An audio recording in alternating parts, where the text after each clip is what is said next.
Welcome to Talking Mopars, episode number 167. This is a replay of a live stream that I recorded on Sunday night with my new friend and full-time pro artist, Thomas Estrada. Thomas is super talented and is even a licensed Ratfink, Don Garlitz, Carol Shelby, and Evil Knievel artist. He's even done work for DreamWorks, Disney, and the WB.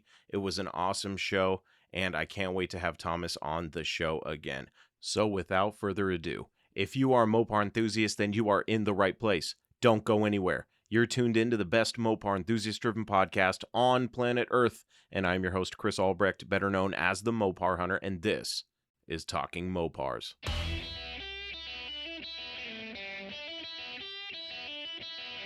You're listening to Talking Mopars with the Mopar Hunter, your direct connection to all things Mopar.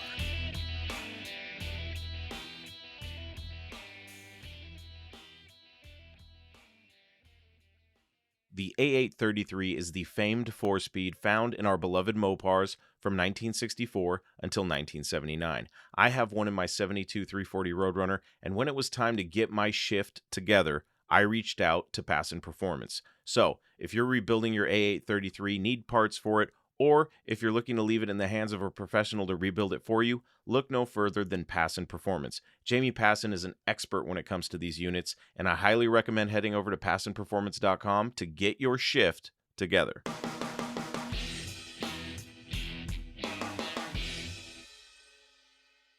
Welcome to another Sunday night live edition of everybody's favorite podcast, Talking Mopars.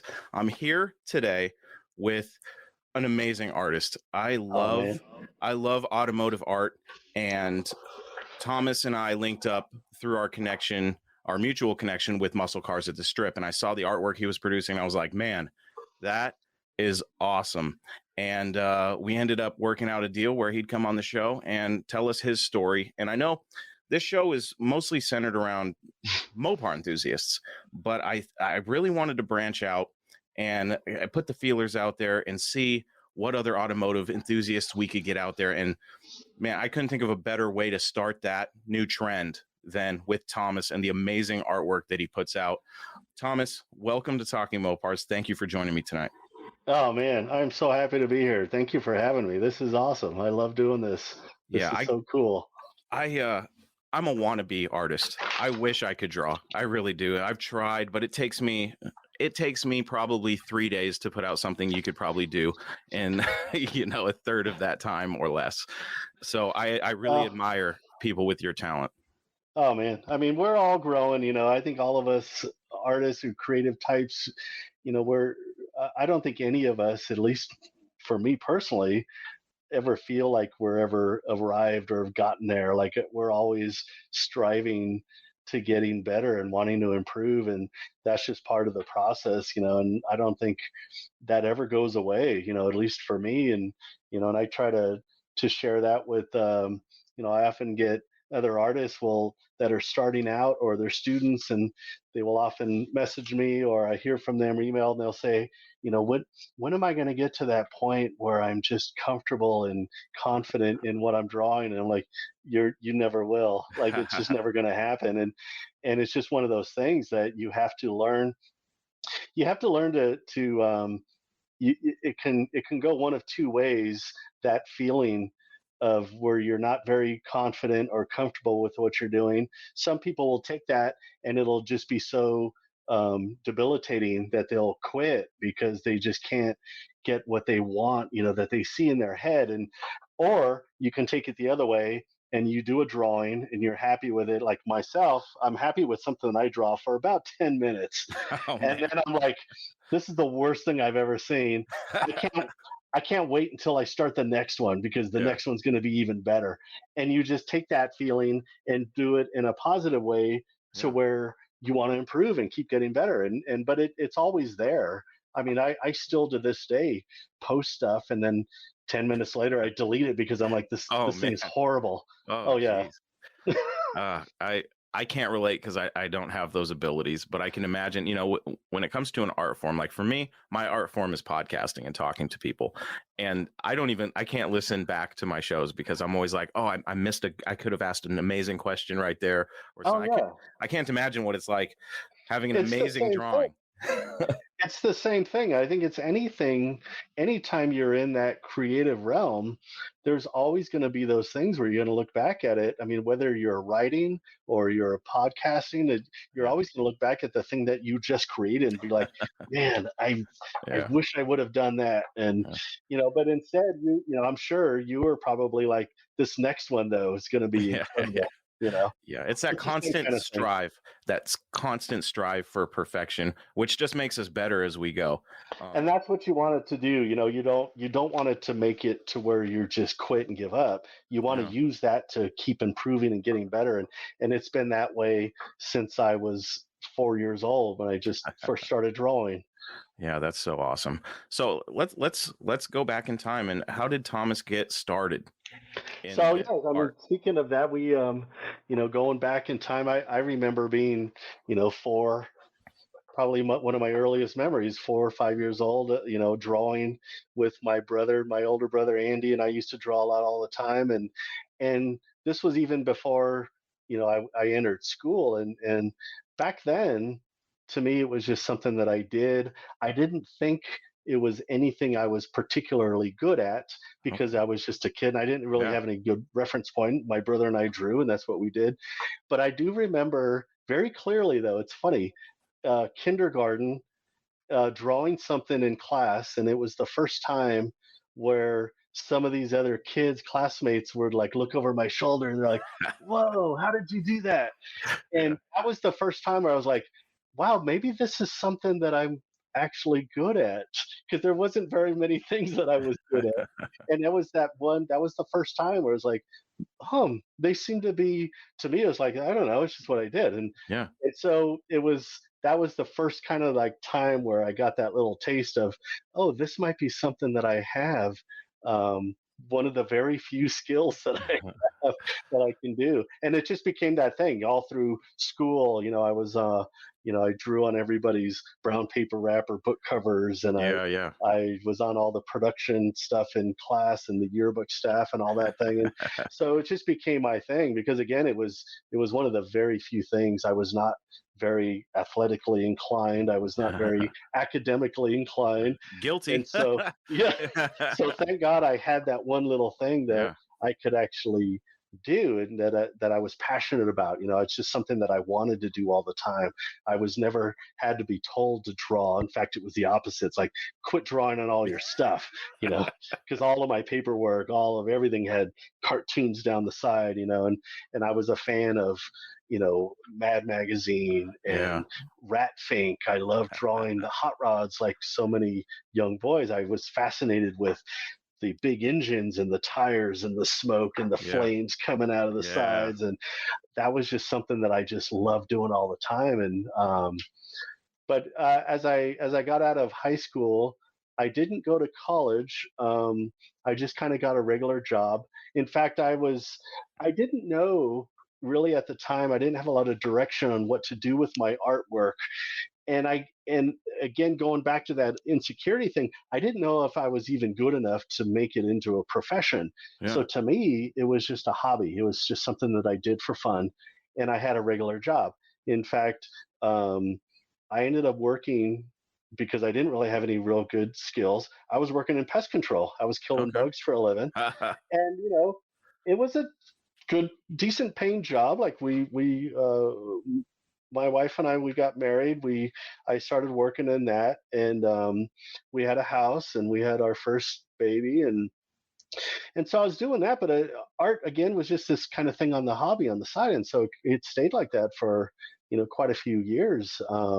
After high school, like 5 years, I just did pest control. I killed Yeah. bugs for a living, and I figured, all right, it's a living. I'm providing for my family. I don't Yeah. particularly love the job, but it's what I do, and I'll keep drawing on the side. I was doing little murals, and I would do stuff for friends. We had this was back in the before all this in the 80s. We had different. I had friends that were in bands, rock bands, and so I would design logos and whatever, just odd kind of things for that. And so it kind of stayed that way for a long time. And in 96, 97, I ended up meeting we went to a family reunion for my wife, and she has a large family. And we ended up discovering, I found out there was a cousin, it was like a third cousin of my wife's that she didn't even really know, Okay. that worked at Disney. And we're like, Oh, there's a wow. guy here that works at Disney. Like, oh my God. So I wanted to go meet this guy. And I found him. He was drawing. He had a sketchbook and he was drawing. And I went up and introduced myself. And his name is Larry Flores. And I said, I like to draw, but I don't know if I'm any good. Yada yada. And he was just the nicest guy. He kind of took me under his wing, and I told him I didn't go to college. I don't have any art training or anything. And he says, well, Disney. This was when we were doing hand drawn animation. He Okay. says they don't really care about a degree. They want to know what you can actually do. Yeah. Like so many creative jobs, it was more about your performance than a piece of paper. So he started teaching me kind of the entry level of animation, which is called in-betweening. In-betweening is where you take two drawings that your supervisor does, drawing like number 1 and drawing 10. And it could be a head this way and then drawing 10, the head is this way. You take those two pieces of paper and you flip them back and forth and you do the iterations, the in-between drawings. Oh. And so he was teaching me that. And because he said, when you submit a portfolio of your life drawings to Disney, they're going to make you take this in-betweening test. So he knew that was the thing I needed to learn. Okay. And so I ended up, and I'll try to get through this fast. We were I submitted to Disney my portfolio life drawings, because that's the thing they want to see. They want to see how well you can draw figure drawings, because they know how hard it is to draw the human body and animals, Yeah, as anybody who draws knows. And so they like that stuff. They said, we want you to come in and take they at first at Disney, they said, we like your portfolio, but they were in between films. They just finished Hercules at the time. Okay. And so they said, come back in a few months. And so I was really bummed. But there was a brand new studio opening down the street that had just started their first film called DreamWorks. And they were working on a movie called The Prince of Egypt. So I went over to DreamWorks. In fact, I was in my pest control uniform and truck because I was working in the area. So I always remember pulling up to DreamWorks. They used to be on the back lot of Universal Studios back then. They were in a little office building. And I pulled up to the security gate, and I remember the security guy kind of looking out the window, and he saw my truck. He let me right in. I just drove right in my pest control truck. Oh, that's funny. Thinking I was there to service the place. So I drop off my portfolio, and I get a call a few weeks later, and they said, come in and take the in-between test. Like, all right, I think I know what I'm doing here. Yeah. And then, so I got a job. My first professional gig was working on The Prince of Egypt at DreamWorks. Wow. And that just changed my whole world. All of a sudden, I could not believe that I was going to get paid just to draw for a living. It was just unbelievable. Wow. That is absolutely crazy. Yeah, I've always kind of wondered how the animation stuff works, and it's crazy to me to think that somebody who didn't go to like an art institute or something like that, just based on their natural gifts, was able to go in there and land a job with DreamWorks. It was nuts, and it was a lot of it was a lot of things that happened at the right time. They were hiring people for that film because they just started, whereas Disney had just finished the film, so they weren't hiring anybody.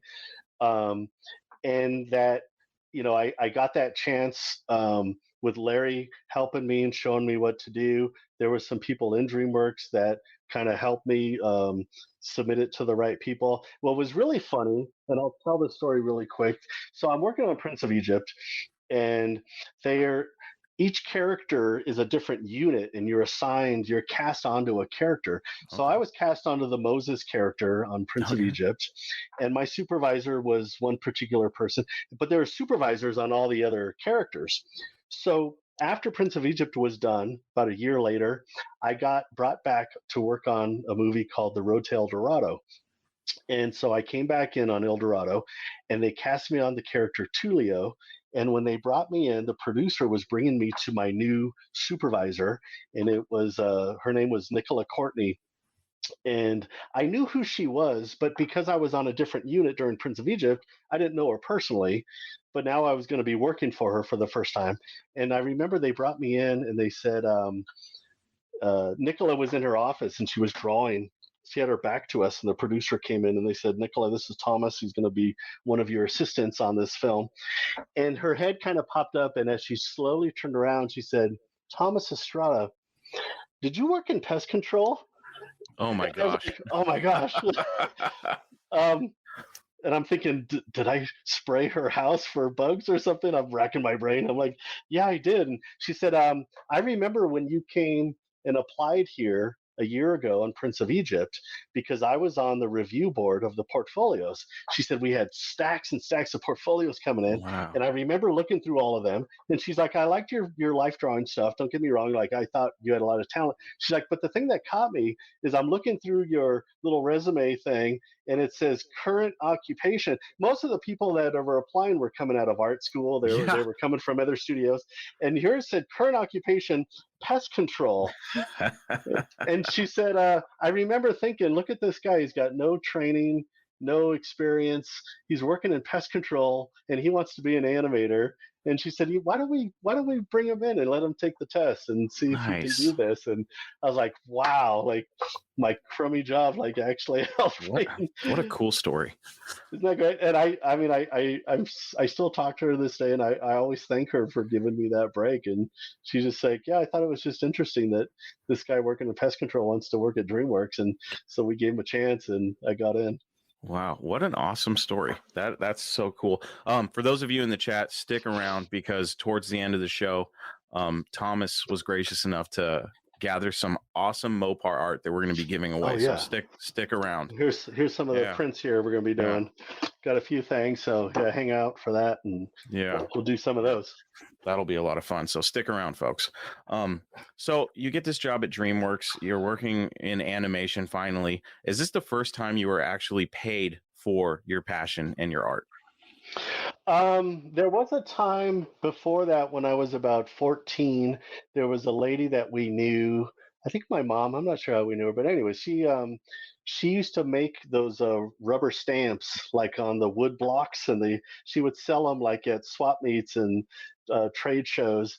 And she hired me to draw art that she would turn in to the rubber stamps. And so this was in the mid 80s.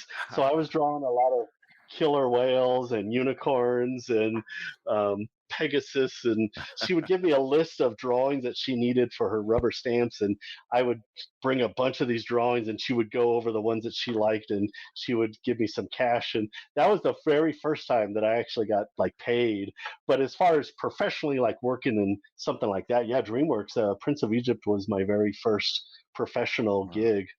Yeah, it was just unbelievable. I couldn't believe that I was working on a major motion picture and I'm this guy that was killing bugs 2 weeks earlier, That's crazy. Shout out to Muscle City Madness. Ruben was also in pest control, so he can relate. But I mean, it was an honest living, and I figured, I guess I'll just do this and and do the art thing on the side, and that was kind of I was not thinking about animation at all until we met Larry Flores at the family reunion.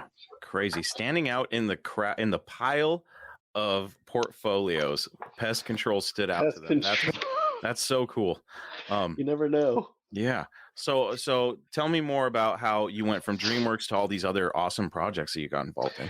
So from there, I was on El Dorado, and then what happens a lot of time, we finished that. I was supposed to go on to Spirit, was the next DreamWorks film about horses, but I had some story problems, and so it got shelved, which a lot of these movies do. Mm-hmm. And then what they do at that time, a lot of the rank and file animators like myself often would get laid off and come back when the movie's ready.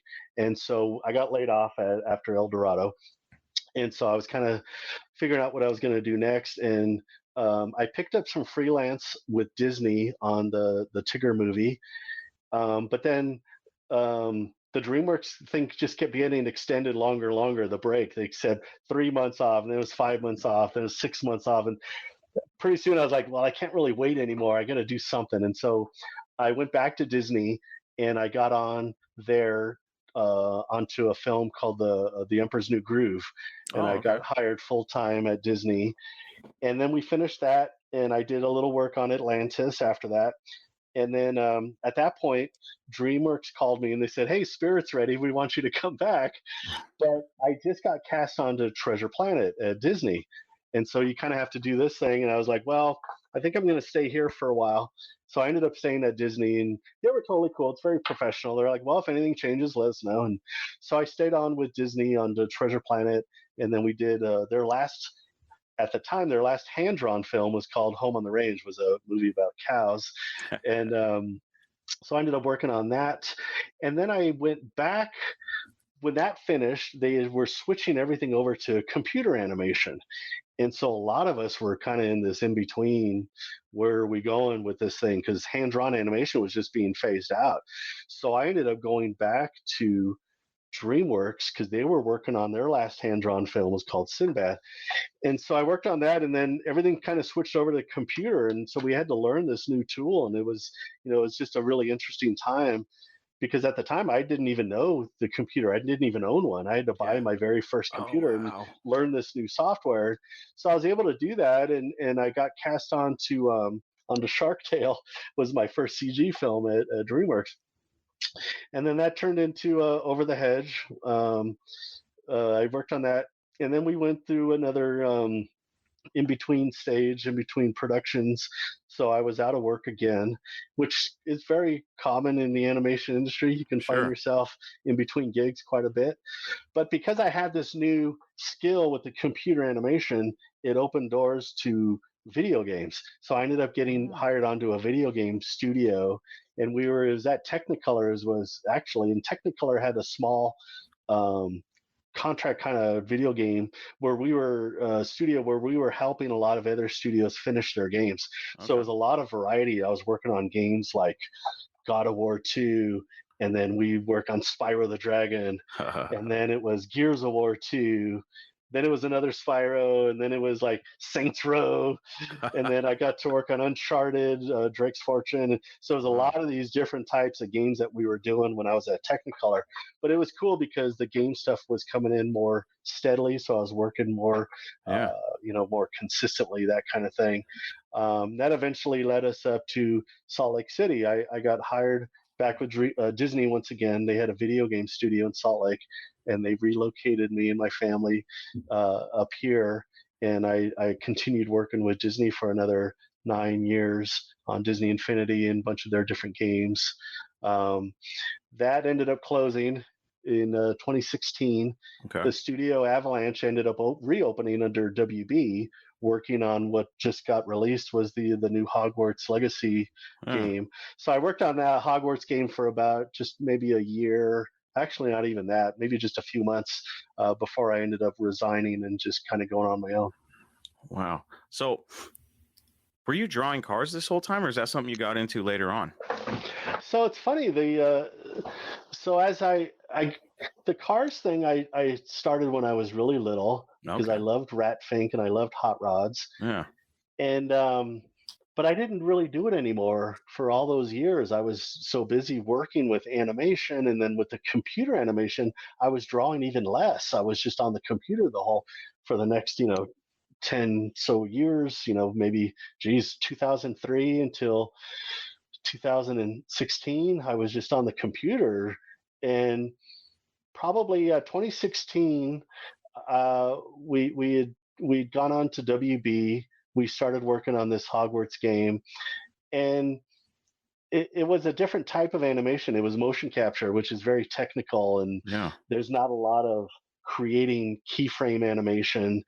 And so I started just kind of dabbling with drawing. It was actually a friend of mine, Adrian Ropp, a colleague, was doing some Comic Cons, and I went to help him on a panel. We did a Disney Infinity panel, and I was hanging out with him at his booth at this Comic Con, and I've seen all these drawings that he's doing, and it just looked like so much fun. That he was meeting people from different projects that he had worked on, and they were, and so I started drawing again, just kind of messing around with it. And there was a lot of things going on at that time at the studio.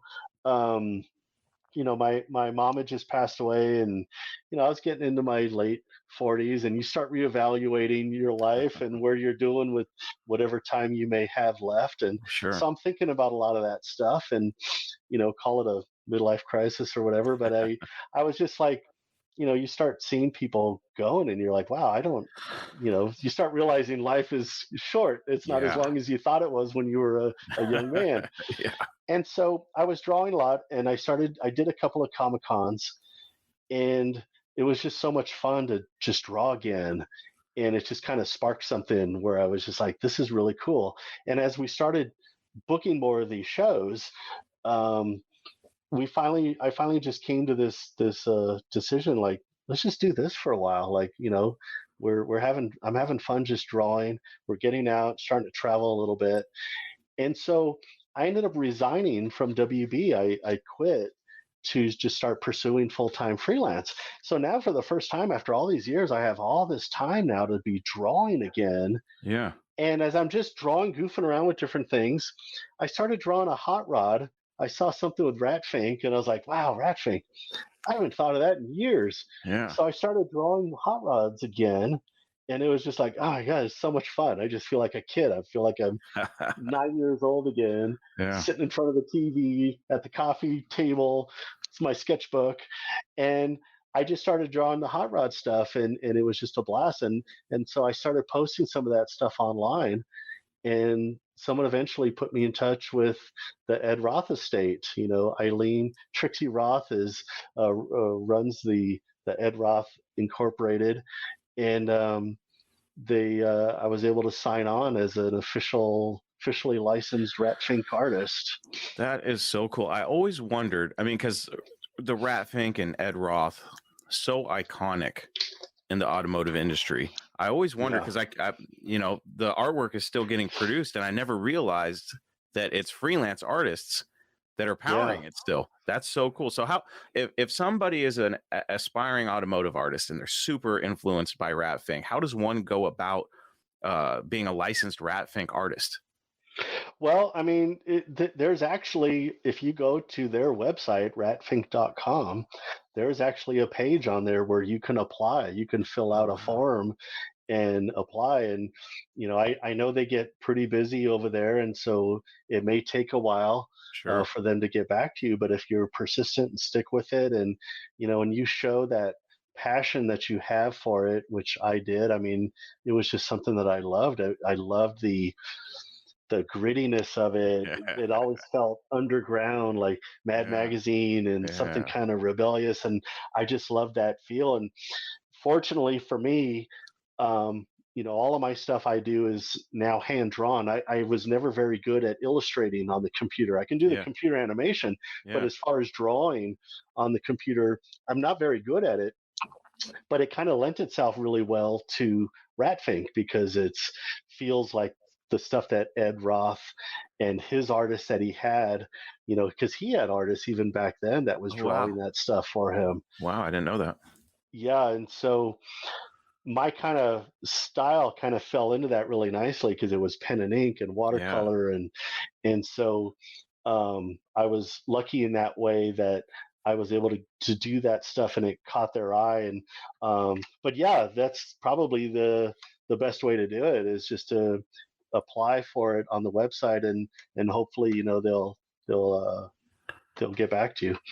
Yeah, I mean, it definitely says something, because anybody who's a fan of cars that is an artist and gifted like that, you can imagine that that's like a dream job to be a Ratfink artist. I couldn't believe it. I mean, that was just like one of those things. I mean, I think as a young artist, as a kid, it's kind of that fantasy you have. It's like, I remember drawing Marvel stuff, Spider-Man, and you always have this fantasy, like, Stan Lee's going to call me and say, we need you to do this stuff for us because it's just so good. And so to have something like that, to where, to get their attention, and for them to, to actually do that officially, it's such a dream come true. I'm so thankful for that, to be able to do that.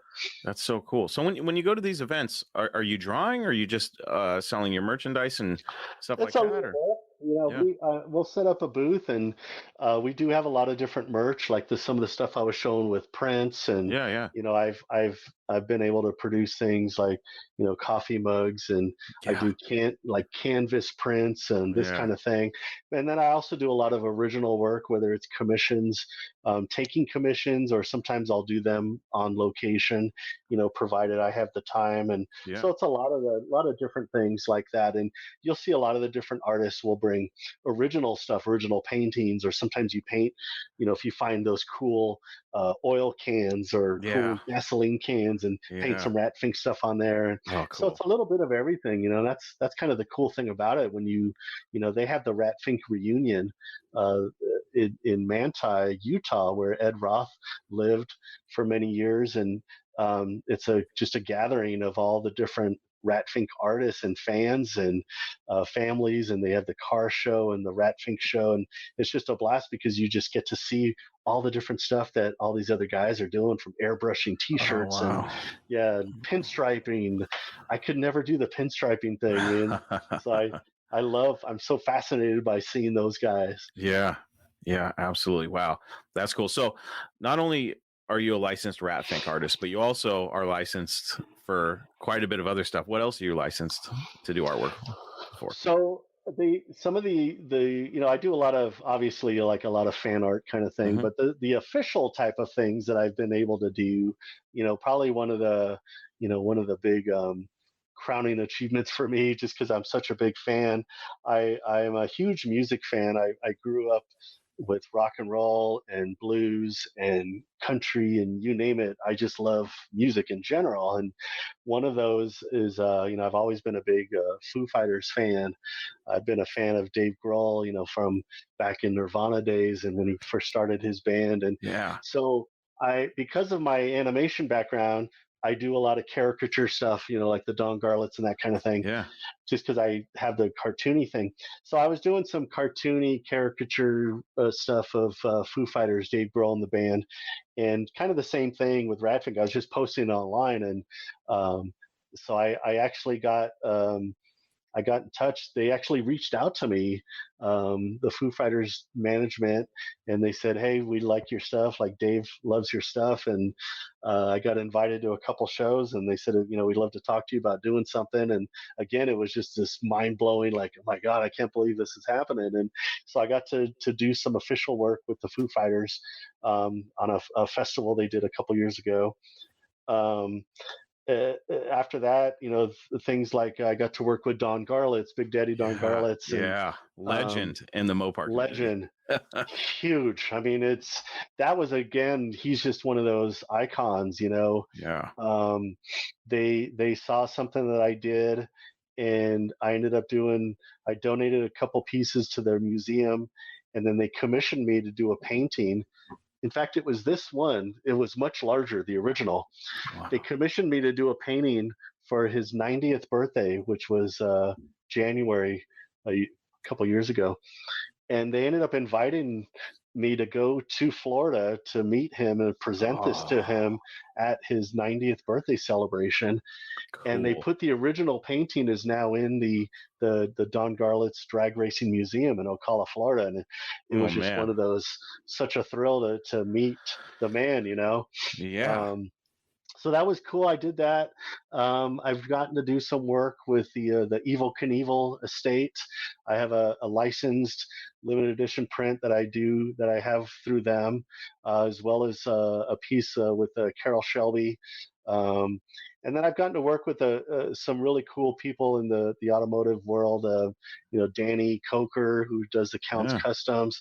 I've worked with all those guys, and I've worked with several of the No Prep King Street Outlaw, different drivers. I've Yeah. done some work for those guys, and so it's just such a cool thing because you just never know. Nowadays with social media, you can post something online, and you never know who's gonna actually see it.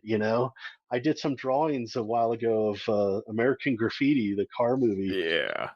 and Paul Lamont, the actor who plays Milner, like contacted me. He's like, "Dude, I love those drawings." I'm like, "Oh my God, Oh, I can't believe you." And he wow. reposted them and that kind of stuff. And it's like, that stuff's always just so cool. Oh man, that is awesome. It's got to be crazy to have a piece of your art in the Don Garlits Museum.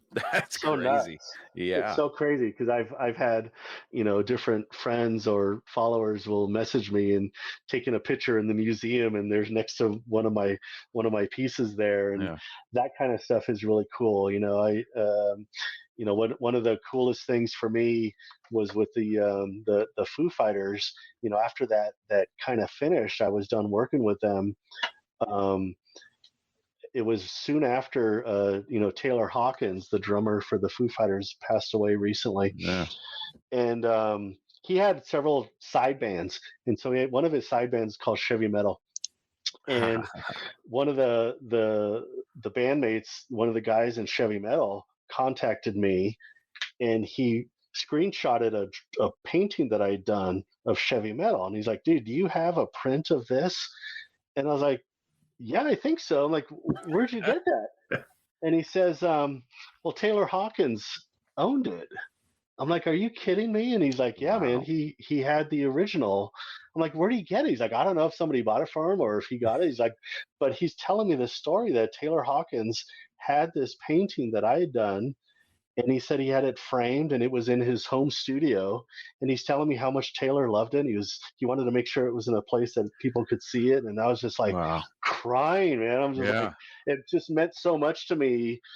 I mean, it's always mind blowing to me that anybody would put one of my stuff displayed in their home, Yeah. but to get that from somebody like that I admired so much and that was now gone, to hear that after he was gone, that I had no idea. I didn't know he Yeah. even owned that he'd ever even seen it. And the Wow. fact that he had that in his house was just like, oh my gosh, it was just so cool. That is So yeah, cool. stuff like that's always mind blowing. And yeah, to have something in the Don Garlits Museum is just like unbelievable. Yeah, that's man. That as my buddy Ruben said, that's epic. That is definitely epic. So crazy. Wow, as an artist, I mean, that's that's like an It's just honor, such right? it's such an honor. Anytime anybody sends me a photo, and they're like, "Hey, I've got my stuff displayed here," and it's like in their living room, like above the mantle, or it's in their studio, or their garage. It's like, dude, the fact that you just took the time to take my stuff and put it on your wall, like, that's just such a crazy thing. I never take that for granted. I'm always Yeah. just so honored by that. Like, how much that means to me, that you've got my stuff displayed in your house. Like, it's Yeah. so cool. Absolutely. Um, wow. That's I can only imagine what that must be like. That's so cool. With the giveaway stuff, I think I wanna mention this now so that we can get it going a little bit. Yeah. If you have good questions for Thomas, post them in the comments, and we're just gonna start going through them. You won't win twice, but I think this is a good question. This is from Raymond. You do several different types of art. What's your favorite medium? Man. I could say the thing I probably use the most, again, because of the rat fink stuff. Um, I use a lot of ink pens. I use a lot of these like brush pens. Like there's this Pentel pocket brush pen, Yeah. and with that, I incorporate a lot of watercolor mostly, and acrylic. So ink and watercolor are really popular. I use that a lot. I've been trying to learn oil painting a lot more. Like Hmm. the Taylor Hawkins thing and the Amy Yeah. Yeah. Winehouse those are all oil, and it's been really challenging for me to try to learn that. So I've really been loving that medium, the oil. But I try not to get myself boxed in to anything. Like I want to keep growing. I want to keep getting better. And so I try to pick up new stuff all the time, whether it's, I remember doing pastels a while ago, and then, yeah, the acrylic paint, and the oil is probably my favorite thing right now, just Yeah. because it's new That's and cool. it's super challenging. It's so hard to master that. Watercolors, yeah, I can't really say one in particular because I bounce around so much between Yeah. different stuff. People often ask me like, what kind of style do you consider yourself to have? And like, sometimes I feel like maybe I need a style, but I don't think I have one because I'm doing stuff that's more cartoony and then more Yeah, yeah. stylized, and it's kind of just all over the place, you know. And sometimes I think that's a bad thing, but at the same time, it's like, no, it's kind of liberating because I just feel like I don't have to just stick with one thing. I can just do Yeah. whatever I feel like doing. Yeah, that's cool. Thomas did this recent, it's a collage of all the most iconic movie cars and their characters. And I was Oh yeah. going through it and I was like, there's no way I was the first one I thought of, and we were just talking about it last night on another show I did. Because as a kid, I loved the movie Corvette Summer. And I was like, Oh yeah. no way he's got Corvette Summer on there. Boom, there's Mark Hamill as Oh, Kenny Dantley from Corvette Summer. I was like, wow. And I then I'm love like, that. no way does he have the ambulance with Captain Chaos. like, oh my God, there it is. Wow. So yeah, Well, you it's covered all the funny. bases. And there's still so many, like that Yeah. poster that I did, there's so many properties on there. But sure enough, I post that and there's always somebody like, hey, where's Hurry the love bug? And oh man, you missed a such, like, dude, I can have Yeah. 800 of them on there and Yeah. there'll still Yeah. be somebody that will say, hey, where's so and so? Like, ah. So yeah. I gave you so much extra credit when I saw the Corvette Summer Corvette. I was like, okay. To me, that was one of those cars as a young boy. I was like, that's the coolest thing I've ever seen. I mean, Yeah. you look at it now, it's pretty ridiculous, Yeah. but man, it's just so outrageous. Like I just thought this is awesome. So Yeah. it took the thing that took me a while with that one was getting the caricature. That's the hardest part for me is getting Mark Hamill and getting it to actually look like him. Yeah. You know, and my wife, she's the best for me with in that regard because I very all the time when I'm doing a caricature like Mark Hamill or anybody, I will take it to her and I will quickly turn it around. And if she doesn't see it in the first few seconds, and she's like, as soon as I hear that, I'm like, all right, I'm starting over. But if I show her and she's like, oh, Mark Hamill's like, all right, awesome, then it's working. I just trust her with all of that, and she's been the best for that. That is so cool. And it's funny you mentioned the Corvette from the movie because we were talking about it last night because I've admitted that I really like the C3 Corvettes and I would love to have one someday, which is like sacrilege because I'm such a Mopar guy. How dare you? I know. We were talking about how much I loved that car and how I thought it was the coolest car. And then now I look at it and I'm like, wow, that's that's a little It's so ridiculous. over the top. It really. And then the other thing is when I start drawing this stuff is I start learning more and more about the cars and because again when you post stuff you'll get all the comments if you do something wrong. I think on that car isn't the steering wheel like on the opposite side? Yeah. They The did a first time, right-hand drive conversion on it. yes, because the first time I drew that there was an older version I had of that and I didn't do that. Oh, And boy, I got hammered in the comments. Everybody was just like, what the heck with the steering wheels on the I'm like, I had no idea. So I went back and looked at it, I'm like, oh my God, they're right. So I had to yeah. redo it again. And I get a lot of that stuff, man. I mean, you especially with the car guys, man, sometimes it's like I have to tell them, like, dude, relax, it's a cartoon. Like, Yeah. because I'll get these notes sometimes. Well, you know, the taillight's not really shaped like that in the '68 Camaro. I'm like, but you don't have a problem with the giant friggin' rat sticking out of the top of it. But you're gonna tell me it's not realistic because I got the shape of the taillights wrong? Like, dude, calm down, my man. gosh. That is such an internet thing. Oh my God, it's My nuts. God. So you got to really learn to roll with some of that Yeah. stuff. And I will try to remind people this is a cartoon. Yeah. I know it doesn't have the correct number of lug nuts, but give me a break, man. It's got a giant motor and a giant monster hanging out of the box. Also, You should just start hashtagging it artistic liberties. seriously, yeah. That's it. Don't even just artistic liberties. That's funny. Here's a good question from Ruben from Muscle City Madness. He says, my daughter is an amazing artist at 7 years old. As a parent, what can we do to keep our kids into art if they have the talent for it? Is it digital the future or keep her on pen and paper at her age? Well, I mean, unfortunately, I mean, if you're going to get a job working in professionally, most of it now is digital. Even what traditionally used to be the hand-drawn stuff like storyboarding or character design has gone more and more digital. But it all starts off with traditional skills. Yeah. the pencil and paper. It's the cheapest, easiest that you can take with you anywhere form. But you don't want to neglect or not do the digital, because I know there's a lot of people, that get like that, that just like, I just want to draw on paper. And it's like, well, that's all cool. But if you want, you're really limiting yourself as far as getting a job later on, Yeah, because sure. that's just kind of the way it is nowadays. I mean, if before, if you go into like a character design or concept art, if working for a studio, you know, more often than not, your supervisor or the director will come in and say, "We really like this character. Can you make his head 20% bigger?" Yeah, And it's yeah, like, if you had to draw that, and it's like, and we need it like in 5 minutes.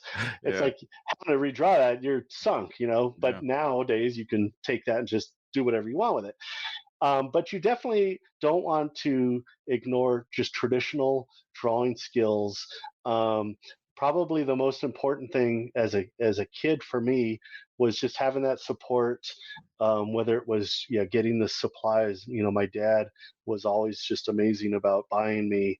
He bought me my first airbrush and my compressor, and I had cool pens, and he whatever he was able to do, and having that stuff helps.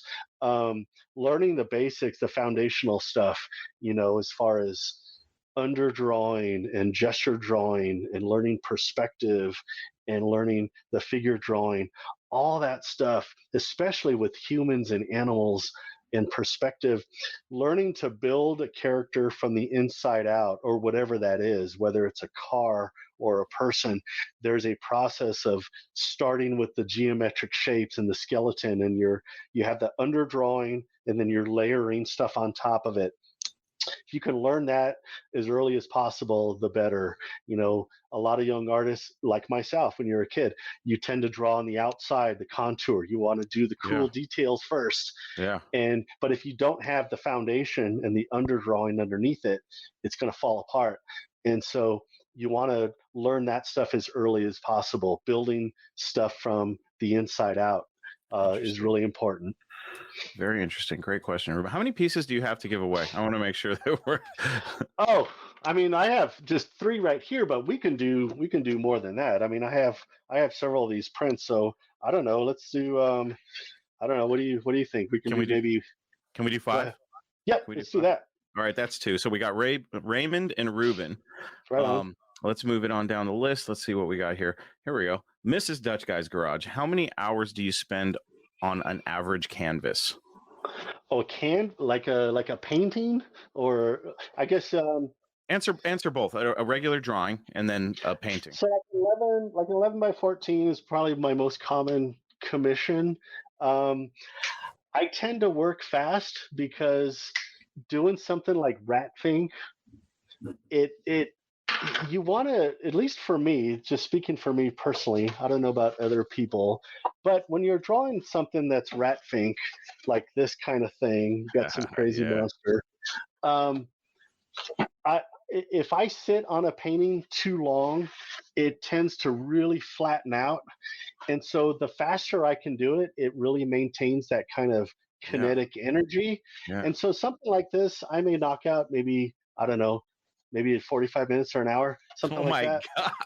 Wow. Well, That's amazing. but you have to consider, I mean, I've been doing this for, close to 50 years now since I was a little kid. But I have to work fast just to keep that energy, because if I slow down, to me it really loses a lot of life and it really flattens out. Something though, like a painting, like an acrylic, like the Taylor Hawkins back there, because it's oil, you have to slow down. Like, you can't put layers on top of layers when the Yeah. paint's wet, so you Yeah. literally have to wait days in between Oh, wow. color. So something like that may take me a couple of weeks. um, so yeah, it just kind of depends on the medium. Some stuff, acrylic paint dries much faster, and so you can knock it out, within a couple hours. The illustrations, again, yeah, something like that, maybe an hour, just because you can put that stuff right down really quick. And again, it just works better for me if I do it as really quickly. So that's probably what it is. Very interesting. Wow, 45 minutes. That blows my mind. Let's see here. What else do we got? Oh, here's one from my buddy Johnny Mopar. Have you ever drawn a car and that it inspired somebody to later build that car? Has that Oh ever happened? man, That's an interesting question. I don't think it has. No, not that somebody has ever built. No, I've That's had interesting. cars that people have built and that I've drawn. I've had people that have taken my drawings and turned it into like a tattoo or something, but Yeah. no, I don't think they've ever built one. I don't know if I've ever actually created a car from scratch, just out of my mind. Everything that I draw is usually something that already exists. Yeah. Almost all of my commissions are guys, people with their car, and Yeah. they want Yeah. me to turn it into a rat fink Yeah. art, and that's the cool thing that I enjoy about that. Sometimes I'll get criticized where people will say, well, you're just drawing Ed Roth style and come up with your own thing.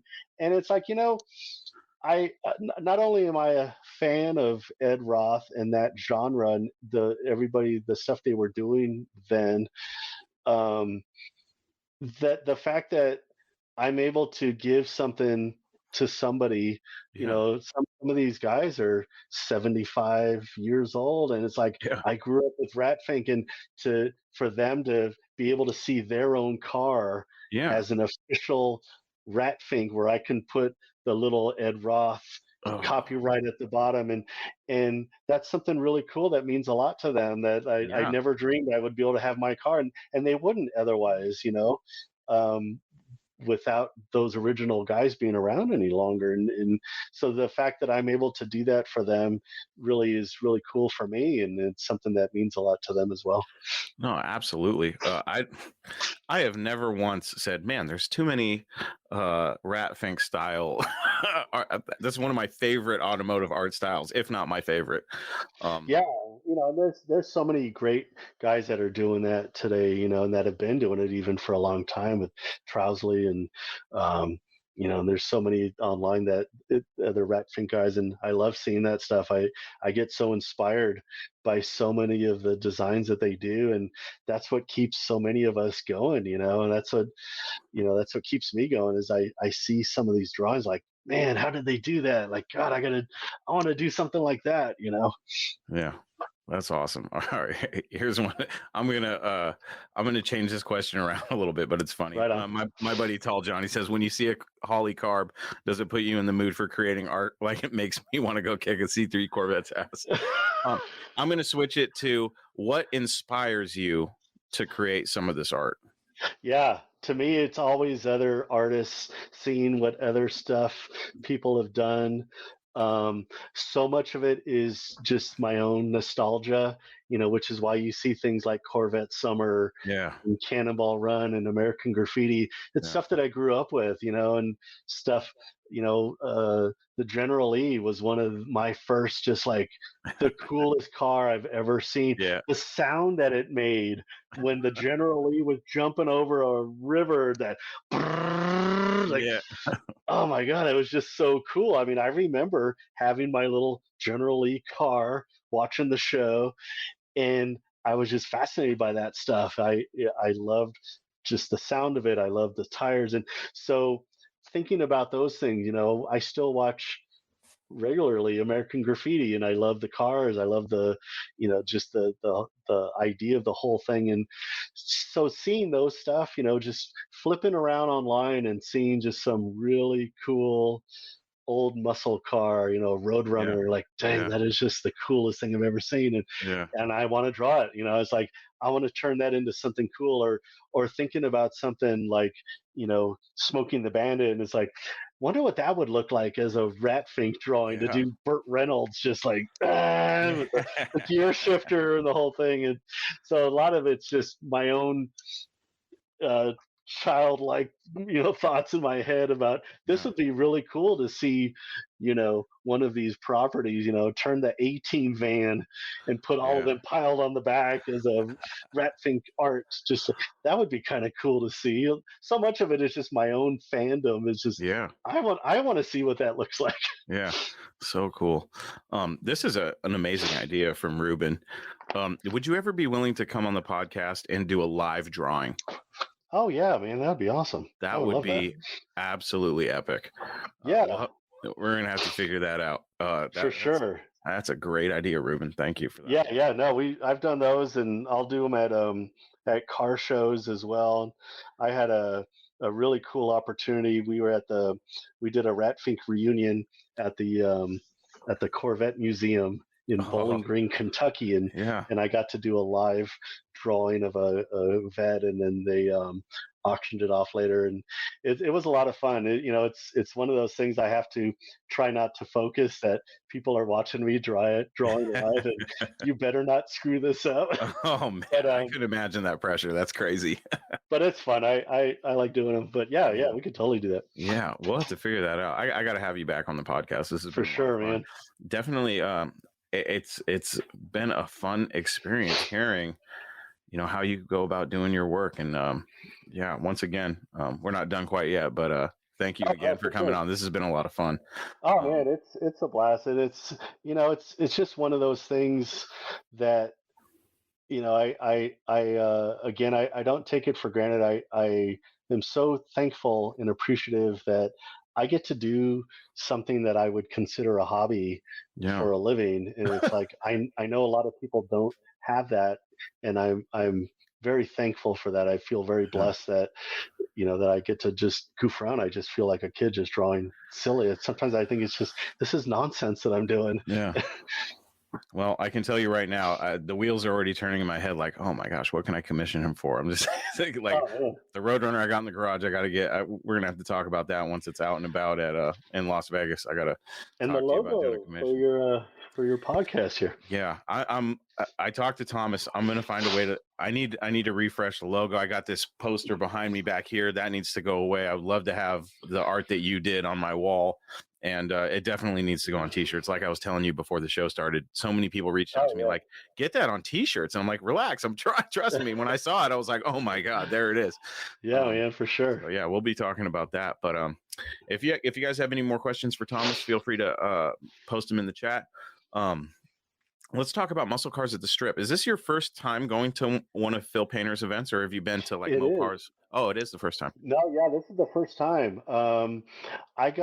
I got in touch with Phil a while ago. We were working with one of the No Prep King guys, the Street Outlaws. Oh, okay. I was working with Dominator Joe Woods, and I got to do some designs for him, and then that got me there with Phil. And then so we got to talking about different shows and this stuff, and I'd seen that he had been doing these, and so yeah, it was just like, let's do this. I told him that I'm doing more of these car shows, and so he invited me to be one of the featured artists there for his event in Vegas. And yeah, I'm super excited about it. I think it's going to be a blast. Yeah, that's going to be a lot of fun. Can't wait to meet you in person, shake your hand, and see your awesome art in person.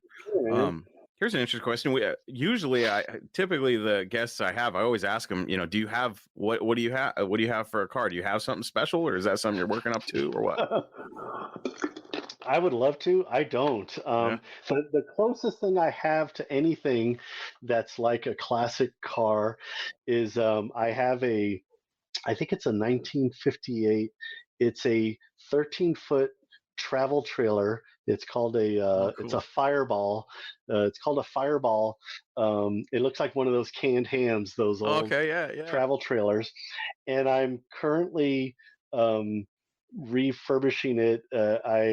I'm turning it into my dream is to turn it into basically a mobile art store display piece that I can take with me to car shows, because I want to keep it very retro looking. It's got the cool two-tone, and I put in the checkered linoleum floor, Awesome. and I want to put in all the little chrome pieces. And the idea, once it's finished, is to take it to car shows where I can have it basically as a backdrop, kind of attention getter, where I Yeah. can set up a booth in front of it, have the cool little canopy, and Yeah. then people can actually come in, and I just put in a bunch of display shelves, display my art.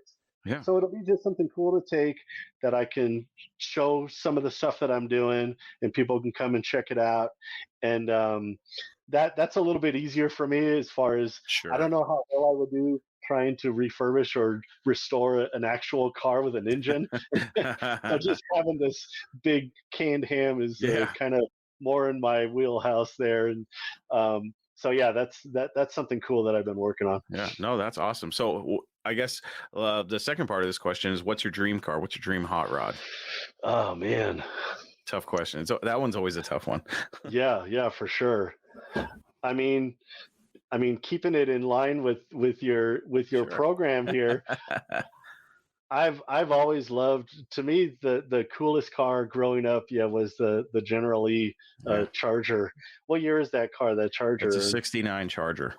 That to me was like the epitome of cool. I mean, it just had the coolest sound, had the coolest angles, like Yeah. just the body shape on that. To me, that would be the number one. Like, man, if I could have one, that would be something cool to own. If those 68 to 70 Dodge Chargers are some of the most beautiful cars ever made. I think Just everybody can beautiful. agree on that, you know? Yeah. And honestly, when I'm drawing those, I do the commissions, and when somebody hits me up for one of those, there's certain cars where it's like, all right, it's got enough angles that I can get away with quite a bit, and it still looks like that car. Yeah, But when sure. you get something like a '68 Charger, they're just so subtle, the Yeah. curves and the lines on those, and it could be really difficult to really nail the look. A lot of the Mopars, I notice, have a lot of that, those early ones where it's just, if you don't get that just right, man, it just gets thrown all off. When you Yeah. do I'll do a CUDA, or or Super B. It's like Yeah. there's some really subtle lines that they have that you really got to study and get that down just right. To close out the show, I want to ask this question just because I'm curious. What is you've drawn so many different cars, and I'm curious, what has been the most challenging one? Has there been one where it was just like, man, I just can't get this one, and you just have to keep reworking it? I did trying to think that, there's been a few of those. It's usually, which is kind of weird, because you wouldn't think it's very difficult, but like the early Dodge Dart, which it seems very boxy, Yeah. and it's just a regular, but it's so particular, that body shape, that I've drawn a lot of them that I'm still not very happy with, Yeah. because to get that body shape just correct that way is really tough. That one, is it the Swinger? The Swinger is also and I'm sorry, I don't know all of my cars, That's but all right. No, yeah, the Swinger is a Dart.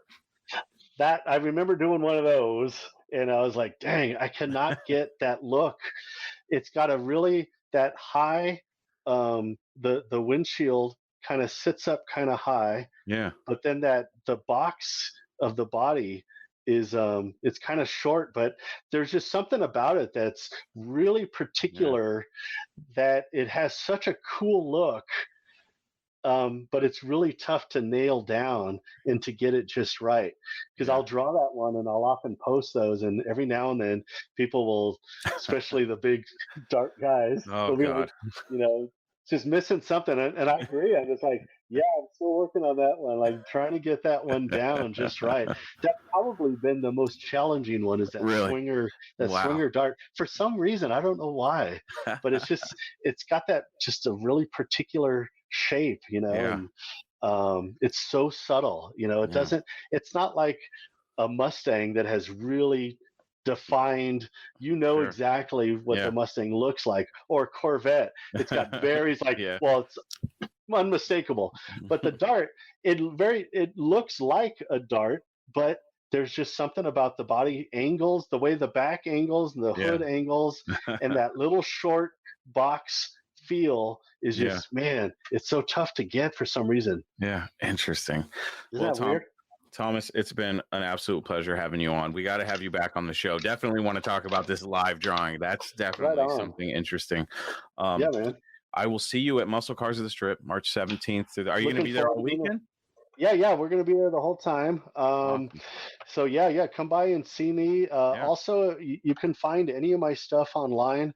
You know, I'm on Instagram or Facebook. If you look for Art of Thomas Estrada, you can see me on there, as well as my website, artofthomasestrada.com, where I have a lot of prints and different things available, whether it's hot rod or music stuff. And then hit me up as far as commissions as well. You know, I that's one of the coolest things I have, is doing commissions where people literally from around the world send me a photo of their car, and I turn it into a rat fink, whether it's rat fink driving or it's a caricature of them, or family member or a personality. I love doing those kind of things. So hit me up. I mean, this is my full-time gig, is what I do for a living. That is so cool. I'm gonna have to have you do a character of me with my Roadrunner. That's gonna be fun. Man. I know a lot of my friends would make great characters, so I'm gonna have to reach out to them, have them reach out to you. One thing I want to mention before we shut it down here, if you go to artofthomasestrada.com, he has got some awesome Rat Fink style Star Wars art that is just so cool. I was like, very cool. You guys need to go to the website, check out his work, buy some prints. It's really awesome artwork. And hey, if you've got a cool car, and like, this is a great guy who would be an amazing character. Could you imagine a character of my buddy Dustin? He's got, it would be hard for him to pick a car that he wanted drawn, but he's got so many. But definitely. Oh, here's a decent question. I like this one.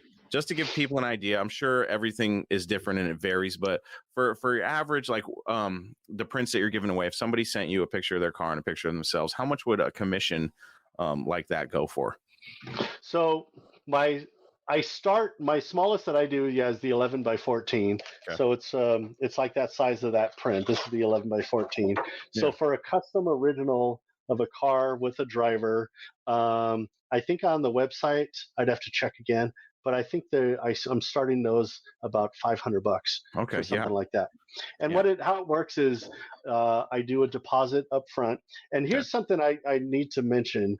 Be careful when you're out there with commissioning anybody online. There's so many scams going on. They're literally just popped up recently, another Thomas Estrada, Art of Thomas Estrada Facebook page, but it's not spelled correct the same as mine, but it looks like mine. So be careful who you're sending money to. Make sure you verify that it's the person. It's a good idea to, like, for mine, if for example, like my Facebook page, Art of Thomas Estrada, I have 12,000 followers. I have a website. I've been there for more than a month.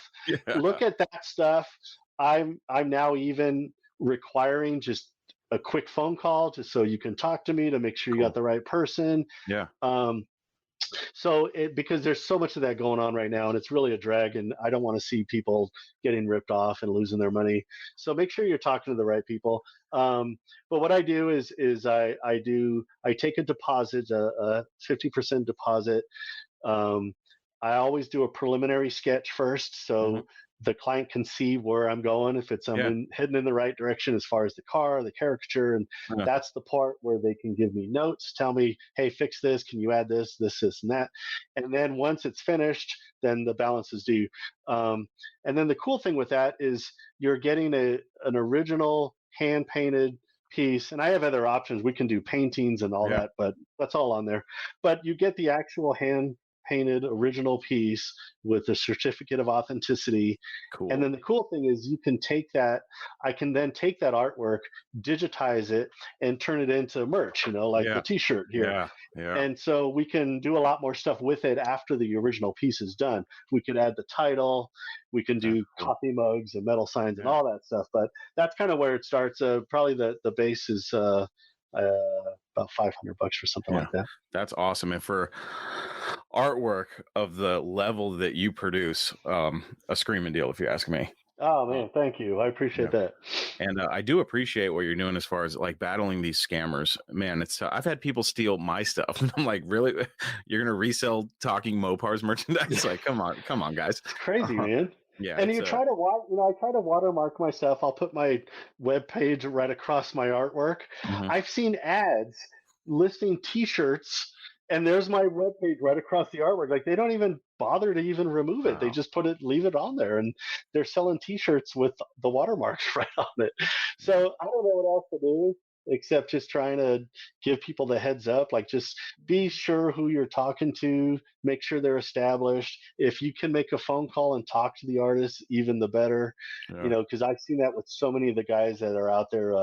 Bitchin' Designs is one that's been getting hammered a lot. Micah Doodles, and Yeah. there's so many of those dudes. And I just finally, I was in the clear for a long time, and I was happy. And then just recently, there's somebody who's like, "Hey, man, there's another Thomas Estrada out there selling your stuff." I'm like, ah. Man. So yeah, it's a drag. So you just want to, be mindful and do your homework and make sure you're dealing with the legitimate people. Absolutely. And on a positive note, support the original artist and his work. But thanks again, Thomas, for coming on. Again, people. Yeah, thank you. Artofthomasestrada.com. It's right on the little ticker at the bottom of the screen there. Definitely go check out his work. Thank all you, everybody, for tuning in and listening. I appreciate that you took the time to hang out. Absolutely. Anytime. We're definitely going to do it again. Thank you, folks, for watching and joining us here on another Sunday Night Live of Talking Mopars. Remember, no Mopar left behind. And hopefully we will see you at Muscle Cars at the Strip in Las Vegas, March 17th come by and see us. through the 19th. We'll see you then. All right, guys. See ya.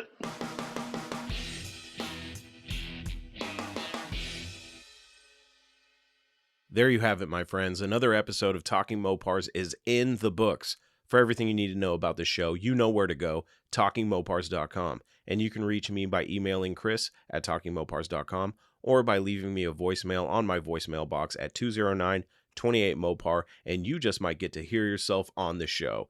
So keep sharing those Mopar stories with me and anything else that is on your Mopar-addicted mind. Before we shut this podcast episode down, I want to give a special shout out to Passon Performance. For all of your Mopar 4-speed A833 needs, visit PassonPerformance.com and let Jamie help you get your shift together. Also, special thanks to my friends at DIYHemi.com. For those of you that don't know, Blake has rebranded DIY Hemi, so although the website is still DIYHemi.com, DIY Hemi is now Sublime Technologies. So if you've been considering swapping a modern Gen 3 Hemi into your classic Mopar, then reach out to Sublime Technologies, get a hold of Blake, and tell them that I sent you. Blake has supported me from the beginning of this show, and I also support him in his mission to Hemi swap the world. Also, don't forget how important it is to keep your Mopar protected from the elements. If you need protection, don't wait. Head on over to TalkingMopars.com, click on the Affiliates tab, and go get your Mopar covered today. That's it, my friends. Until we talk again, I am your host, Chris Albrecht, and that was Talking Mopars.